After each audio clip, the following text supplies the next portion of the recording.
Welcome to Expand Your Empire, the podcast where women stop deferring wealth and start building financial power. I'm Amanda Taylor, investor, strategist, and disruptor of outdated money rules. It's time to own your worth, grow your assets, and build a legacy that lasts.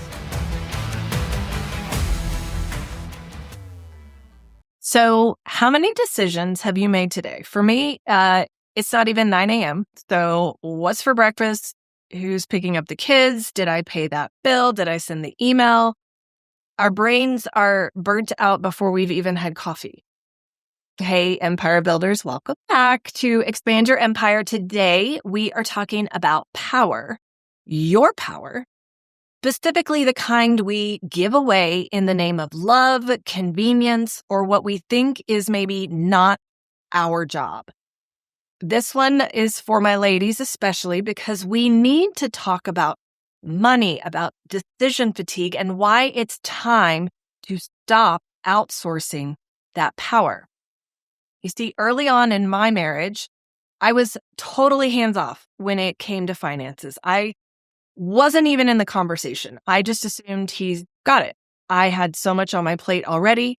I had a full-time job. I was personal training part-time. I was managing the house, the laundry, the groceries, all of it. I mean, as long as he managed the yard and the money, I handled everything else. I thought it was fair. I thought that was normal. But here's what I didn't realize. By not being in the room, by not even asking, I was silently agreeing to not have a say. And real estate is what changed that for me. And kind of by accident. I mean, I went from working maybe 5 hours a week as an assistant to diving headfirst into investing. The more I learned, the more confident I became, and I was hooked. But when I wanted to apply what I learned to actually get involved in our investments finally, after my divorce, I finally had full control of my money. And I used it. And not out of spite, but out of clarity. And that confidence didn't come from a man. It came from education and experience and finally saying, I belong in this room. But what we also need to talk about is this decision fatigue. It's not a buzzword, it's real. And it's costing us energy and clarity and health and money. Decision fatigue, it's a mental and emotional exhaustion. It's from making too many decisions, big or small, throughout the day. And guess who makes the most micro decisions in a household? Women. So how does it show up at home? What's for dinner? Obviously, did we RSVP to the school event? Did we get the dog food? Are the kids out of toothpaste? These aren't just chores, they're cognitive labor. It's the mental tab keeping that never stops running in the background. Anyone else have 500 tabs open in their brain?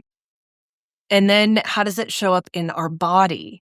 You feel foggy, overwhelmed, or reactive. You say things like, I just can't think right now. I don't care. You decide. That's not laziness. That is exhaustion. Your brain's decision-making tank is empty. And this is why, we're short with our partners, we're snappy with our kids, and we second-guess ourselves constantly. Now let's talk about how it shows up in our bank account. Decision fatigue leads to inaction. That might mean not negotiating your salary, not asking questions at the bank, not following up on an investment. We let money slip through the cracks. Not because we don't care, but because we are tired. Just yesterday, my best friend comes over and tells me about taking her 2 young boys to get haircuts. You can imagine. She was completely drained, juggling errands, decisions all day. And when it came time to pay, the screen pops up. It's got all the tip options on there. And not thinking about it, she just hit the highest one. And later she told me she felt guilty about it. But she said, I literally didn't have the energy to think.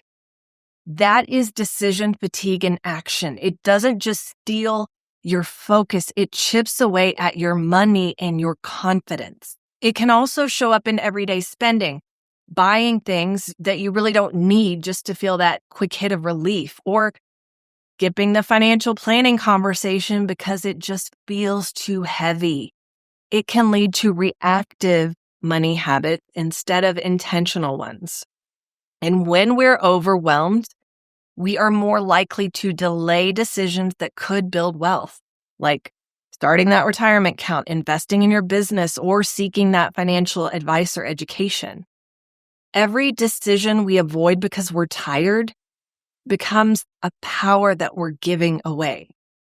Now, most women, we don't give up control because we don't care. It's not apathy. It's exhaustion. It's conditioning. And it's the lie that he's just better with money. Now, listen, women make up 2/3 of all family caregivers in the US, and they spend significantly more on caregiving than men, while also we are increasingly becoming the main breadwinners. So, God, no wonder we are tired. But tired is not the same as incapable. Let me tell you something. You know, I love my data. Women are 33% more likely than men to defer their decisions to a partner. I did it. But it's not because they don't know enough. It's because they think they don't know enough.